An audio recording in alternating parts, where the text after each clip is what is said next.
മോന ഇവിടെയാണ് കിടക്കാറ്. ഇപ്പം 2-3 ദിവസമായി അവൻ ഇവിടെ. നല്ല മഴയായതുകൊണ്ട് തണുപ്പാണ് ഇവിടെ, നല്ല തണുപ്പുള്ളതുകൊണ്ട് കുഞ്ഞിന് എൻ്റെ പൊന്നുമോനെ തണുപ്പ് പിടിക്കുന്നതിന് ഇതാ ഇവിടെ ഒരു കോട്ട് ഇട്ടിട്ടുണ്ട് ബാൽക്കണിയിൽ. അപ്പം നമ്മുടെ ഇവിടെയൊക്കെ തുണിയൊക്കെ ഉണ്ട് ഇട്ടിന്. ഒന്നെങ്കിൽ അവൻ ഇവിടെ കിടക്കും, ഇവിടെ കിടന്നിട്ട് താഴോട്ടെല്ലാം ഉള്ള സീന് കണ്ടുകൊണ്ടിരിക്കും. അതാ കണ്ട കയറിക്കാം. ഇവിടെ അവൻ തനിച്ച് കയറിക്കോളും. എന്താണെന്ന് വെച്ചാൽ ഇവിടെ സേഫായിട്ട് ഇതുണ്ടല്ലോ, അതുകൊണ്ട് അവന് കയറാൻ ഒരു പേടിയും ഇല്ല. പിന്നെ ഇവിടെ ആകുമ്പോൾ എല്ലാം കാണാം, അതിലാരൊക്കെ പോകുന്നുണ്ട് വരുന്നുണ്ട്. ആരടാ പോയാ? ഞങ്ങളടുത്ത വീട്ടിൽ 2 പഗ്ഗുണ്ട്. അയാളെ കാണുമ്പോൾ ഇവനൊത്തിരി ഒരു ഇഷ്ടമാണ്. കാരണം ആ പഗ്ഗിനെയും കൊണ്ട് 2 പേരെയും കൊണ്ട് വരും, ജിലേബിയും ജൂലിയും. ആരാടാ ആരാ തുടങ്ങി. ഇനി ഇവിടെ ഉള്ള ഇനി റോഡിലോട്ട് നോക്കി. ആരാ മോനെ? എന്താ ഒന്നുമില്ല ടോപ്പൂട്ടാ മോനെ. ഇനി മതി കിടന്നു.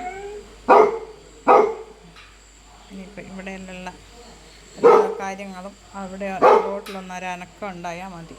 വാ ഇവിടെ ചാച്ചിക്കാം, വാ അമ്മ പോവാണേ. Good night. എനിക്ക് കിടന്നു, അവിടെ കിടന്നാട്ടാ. പണ്ട് ഇവനിങ്ങനെ മൈസൂരിൽ ഞങ്ങൾക്ക് മേലെ ഇവനായിട്ടൊരു റൂമുണ്ടായിരുന്നു.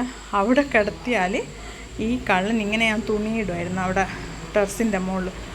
ഒരു ദിവസം അപ്പോൾ കൊച്ചാ, ഇത്രയൊന്നും ഇല്ലല്ലോ, 2-3 വർഷം മുമ്പ് ഫുള്ള് തുണി, എൻ്റെ പുതിയ ചുരിദാറ്, മോളെ ഡ്രസ്സൊക്കെ കീറി വെച്ച് അതിനെ കൊണ്ട് ഘോഷയാത്ര നടത്തിയവനായവൻ.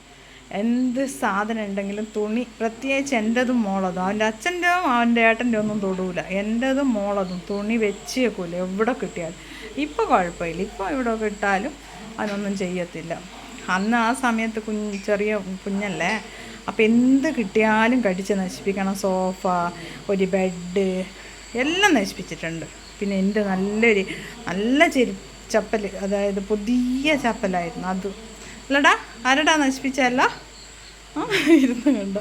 നമ്മുടെ അന്നത്തെ ഡ്രീമീതൻ്റെ കോലം ശരിയായി വരുന്നുണ്ട്. ഇവിടെ വേറൊരു കളറ്, ഇവിടെ ഒരു വേറെ കളറായിട്ടൊക്കെയുള്ള ഇത് കണ്ടിട്ട് മക്കൾ എന്നോട് പറഞ്ഞ് നല്ല പുതിയൊരു ഫാഷനാക്കി വെച്ചിട്ടുണ്ട് അമ്മ ടോബോട്ടെന്നാണ്. ഞാൻ അവന് ചൂടെടുക്കണ്ട, നിറയെ രോമായിരുന്നു. പിന്നെ ഇവിടെയൊന്നും മൈസൂരിലെ പോലെ ഞങ്ങൾ അത്ര ടൗണല്ല, ഇവിടെ പോകണമെങ്കിൽ കുറേ ദൂരം പോകണം. അവിടെയൊക്കെ ഇവരെ ഡ്രിങ് ചെയ്യുന്നുണ്ടോയെന്നൊന്നും എനിക്കറിയില്ല. ഇനിയിപ്പോൾ മൈസൂരിൽ പോകുമ്പോൾ നൈൽസൊക്കെ ഞാൻ തന്നെ കട്ട് ചെയ്ത് കൊടുക്കും. കണ്ടോ, നല്ല അതിനൊക്കെയുള്ള കട്ടറൊക്കെ ഉണ്ട്. ഇനിയിപ്പോൾ ട്രിമ്മർ കൊണ്ടുവന്നിട്ടുണ്ട് മോനു, നോക്കിയിട്ട് ചെയ്യണം.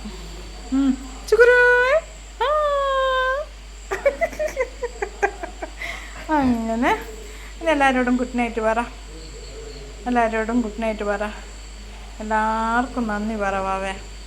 ഞങ്ങളെ കാണും സപ്പോർട്ട് ചെയ്യുന്ന എല്ലാവരോടും നന്ദി. എല്ലാവരും ദൈവം അനുഗ്രഹിക്കട്ടെ അല്ലേ വാവേ. ഇനി എൻ്റെ പൊന്നും ഇവിടെ കിടന്നു ബഹളമൊന്നും ഉണ്ടാക്കണ്ട. പോകുന്നവർ പോയിക്കോട്ടെ റോഡിൽ കൂടെ കേട്ടോ. Okay bye, good night.